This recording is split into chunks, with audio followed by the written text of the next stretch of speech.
नमस्कार दोस्तों। आज फिर मैं आपके लिए ज्ञान से भरी एक कहानी लेकर आया हूं। ये कहानी है गौतम बुद्ध और एक दुखी भिखारी के बीच की बुद्ध मॉरल स्टोरी, जिससे जीवन का बहुत अच्छा ज्ञान मिलता है।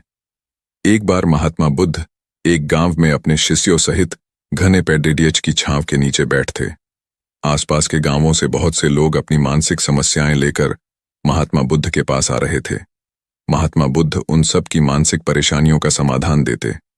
सब लोग खुशी खुशी अपनी समस्याओं का समाधान पाकर वहां से लौट रहे थे। वहीं से कुछ दूर बैठा लोगों को बुद्ध के पास जाते देख एक दुखी भिखारी अपने भाग्य को कोसता हुआ यही सोचने लगा कि अभी कुछ देर पहले तो ये लोग दुखी मन से मुंह लटकाए उन महात्मा के पास गए थे, और अब इतना खुश होकर कैसे वापस लौट रहे हैं। आखिर माजरा क्या है, जरा मैं भी जाकर देखूं कि वो महात्मा ऐसा कौन सा खजाना बांट रहा है इन लोगों को। वे इतने प्रसन्न हुए कि उनके चेहरे लाल हो गए। जब वो दुख भिखारी कुछ नजदीक गया तो उसने देखा कि ये महात्मा तो लोगों को प्रवचन देकर लोगों के दुख का निवारण कर रहे हैं।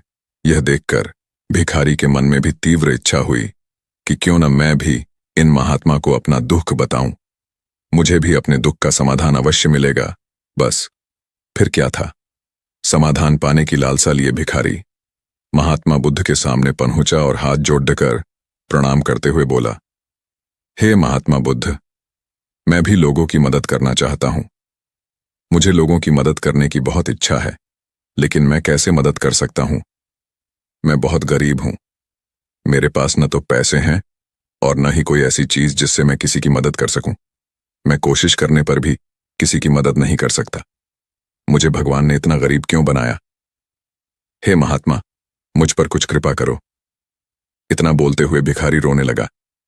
महात्मा बुद्ध बोले, आप बहुत अज्ञानी हैं, क्योंकि आप अभी तक इस भ्रम में जी रहे हो कि तुम्हारे पास कुछ नहीं, जबकि दूसरों को कुछ देने के लिए तुम्हारे पास बहुत कुछ है। तुम बिना धन और वस्तु के भी दूसरों की मदद कर सकते हो।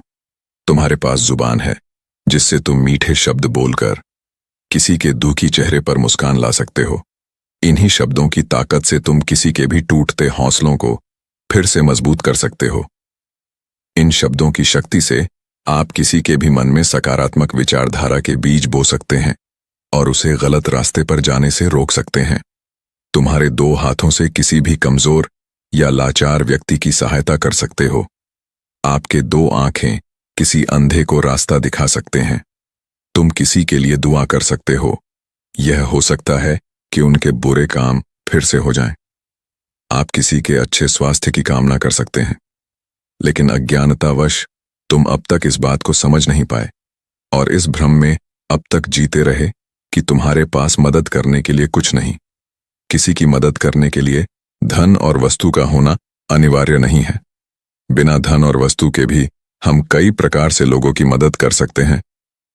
महात्मा बुद्ध के ज्ञान से भरे ये सुंदर शब्द सुनकर भिखारी के चेहरे पर मुस्कान आ गई और वह खुशी से झूमता हुआ वहां से चला गया। इस बुद्ध मॉरल स्टोरी से हमने क्या सीखा? दोस्तों, महात्मा बुद्ध की इन बातों से बहुत कुछ सीखा गया।